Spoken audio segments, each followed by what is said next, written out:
waaw sama xalaat de mooy déjà éducation bi ak nouvelle technologie bi dafa jouer lu bare si lu demee nii ndax bu njëkk éducation bi daa am éducation boo xam ni sa xel xalaatul sax ngay wax lu loolu asantumaak di génne ay film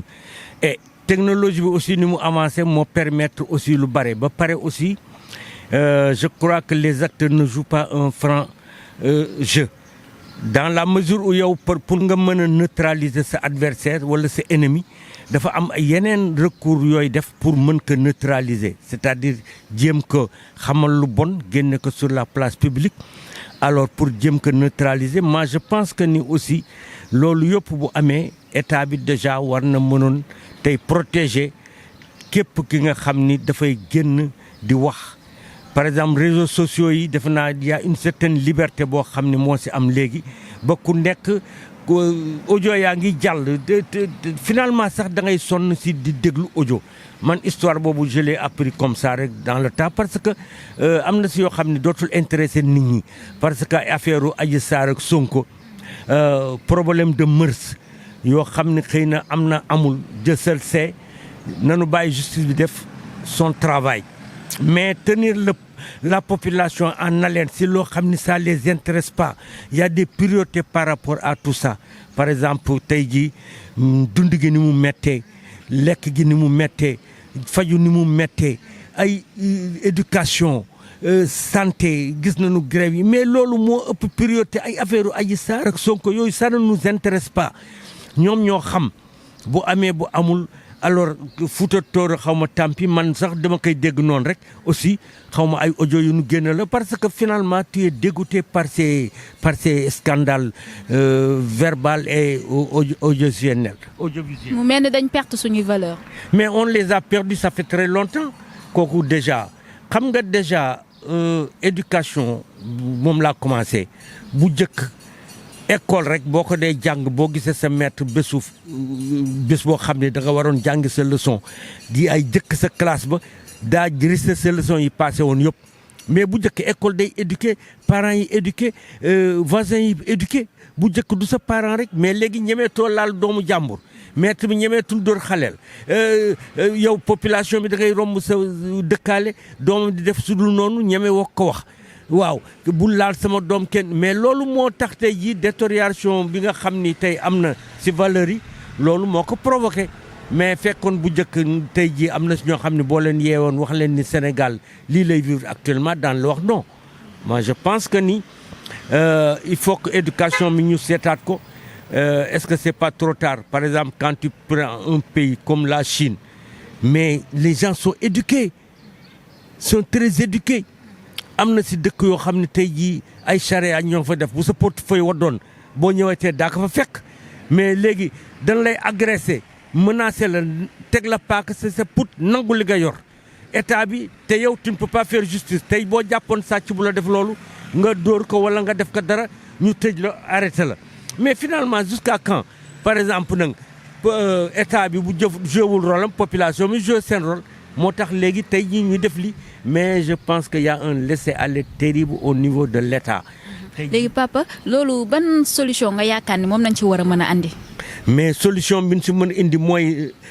delloo si valeurs yi fi nekkoon comment delloo si valeurs yooyu mooy tey jii lépp li nga xam ni ñun su leen sukkanoon suñu ay valeurs ak suñu ay vertus ak suñu ay us et coutumes mais loolu moo mënoon dellu si est-ce que daana mën dellu si te Dieu seul sait mais ce qui est sûr l'État am na problème bu mag a mag a mag parce que yëpp nag c'est un rôle régalien de l'État c'est l'État qui est tenu à régler ce problème-là mais individuellement gis nga je t'ai donné tout de suite un exemple tey yu ku sàcc sa portefeuille boo ko jàppoon sa bëkk dóor ñu indi la problème mais léegi kan moo ko mën régler ku dul état bi nag ñoo war a xool mettre les hommes qu'il faut à la place qu'il faut te commencer par eux nag nanu commencer par eux parce que état bu nu demee bay ñoom itam di sànnente ay audio di sim seen ay affaires ci ay bureau mais yooyu mais on comprend plus yan type d'homme la ñu amee ak ay type de personnalité mais tax kenn faaleetul kenn lu ko neex waaye mu def. kon ban conseil tamit nga mën a jox jigéen ñi parce que tamit dafa mel ni ñoom tamit am nañ ci part de responsabilité bu rëy. ndax jigéen am na valeur yoo xam ne dañ ko koo inculqué mais jigéen bu njëkk ak jigéenu léegi dafa mel dafa am différence ndax lu toll na weeru koor nga génnee say vidéo yu doy waar ñu koy wasaar sur réseaux sociaux dafa xaw a doy waar daal. mais jigéen ñi daal li si am mooy elles sont à la poursuite de chimère nit ki boo bëggee tekki tey am lépp tey am liggéey promotion canapé bañuloo si dara mais kooku